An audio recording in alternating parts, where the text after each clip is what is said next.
আসসালামু আলাইকুম এভরিওয়ান। জীবনে তো কত রকমেরই বিরিয়ানি খেলাম আমরা। বিফ বিরিয়ানি, মাটন বিরিয়ানি এবং চিকেন বিরিয়ানি।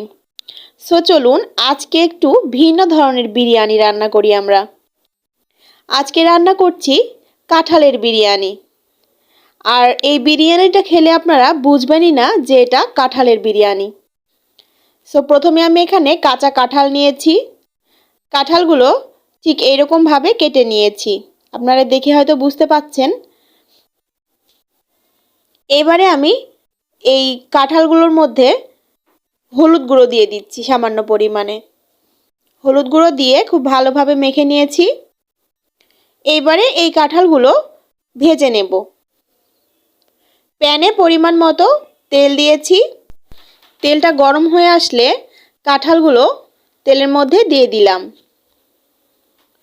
এবারে উল্টে পাল্টে দুই পাশ খুব ভালোভাবে ভেজে নিলাম। এই যে দেখুন, একটু লাল লাল করে ভেজে নিয়েছি। সব কাঁঠালগুলো ভেজে উঠিয়ে নিয়েছি। এবারে আমি আরও একটি প্যানের মধ্যে পরিমাণ মতো তেল দিয়ে দিলাম। তেলটা দিয়ে এর মধ্যে পরিমাণ মতো পেঁয়াজ কুচি দিয়ে দিলাম। পেঁয়াজটা দিয়ে একটু নাড়াচাড়া করে একটু লাল লাল যখন হয়ে এসেছে, ওই পর্যায়ে এর মধ্যে গোলমরিচ, এলাচ ও দারুচিনি দিয়ে দিলাম। দিয়ে দিলাম 2-3টা তেজপাতা। দিয়ে দিলাম গোটা জিরা। দিয়ে আবারও একটু নাড়াচাড়া করে নিলাম। নিয়ে এবারে এর মধ্যে অল্প একটু পরিমাণে পানি দিয়ে দিলাম। এরপরে দিয়ে দিচ্ছি আদা, রসুন ও জিরা বাটা।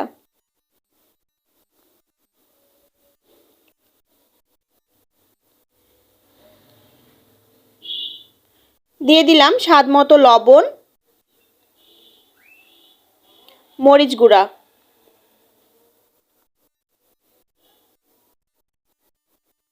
দিয়ে একটু কষিয়ে নিলাম। এবারে দিয়ে দিচ্ছি এর মধ্যে রাঁধুনি রেডিমিক্স বিরিয়ানি মশলা। এখানে আমি ফুল 1 প্যাক মশলা ব্যবহার করিনি, অর্ধেক পরিমাণে বিরিয়ানি মশলাটা আমি দিয়ে দিলাম। দিয়ে এই মশলাটাও খুব ভালোভাবে কষিয়ে নিলাম। কষানো হয়ে গেলে এর মধ্যে আমি ভেজে রাখা কাঁঠালগুলো দিয়ে দিলাম। কাঁঠালগুলো দিয়ে কাঁঠালগুলোর সাথে মশলাটা আরও একটু কষিয়ে নিচ্ছি।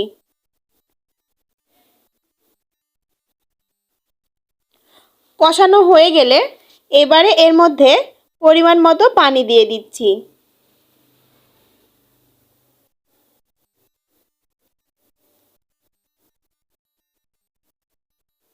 এখানে আমি একবারেই বেশি পরিমাণে পানি দিয়ে দিয়েছি, যে পরিমাণে পানি বিরিয়ানিতে প্রয়োজন।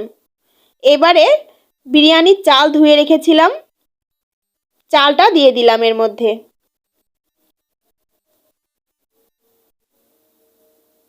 এবারে ঢাকনা দিয়ে ঢেকে খুব ভালোভাবে রেখে দেব। বেশ কিছুক্ষণ পর ঢাকনাটা খুলে একটু নেড়ে দিচ্ছি। এবারে চুলোর জালটা কমিয়ে একবারে অনেকক্ষণ সময়ের জন্য চাপা দিয়ে রাখবো। লো হিটে প্রায় 10 থেকে 15 মিনিটের মতো রেখেছিলাম। তারপরে বিরিয়ানিটা চুলা থেকে নামিয়ে নিয়েছি। এই যে দেখুন কতটা সুন্দর হয়েছে। এটা দেখে বোঝারই উপায় নেই যে এটা কাঁঠাল দিয়ে রান্না করা।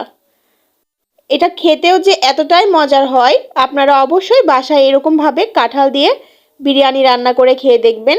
আশা করি আপনাদেরও ভালো লাগবে। আর এই যে দেখুন কাঁঠালগুলো কত সুন্দরভাবে সেদ্ধ হয়ে গেছে। সো ফ্রেন্ডস, ভিডিওটি ভালো লেগে থাকলে একটি লাইক দেবেন। আজকের মতো বিদায় নিচ্ছি। সকলে ভালো থাকবেন, সুস্থ থাকবেন। আল্লাহ হাফেজ।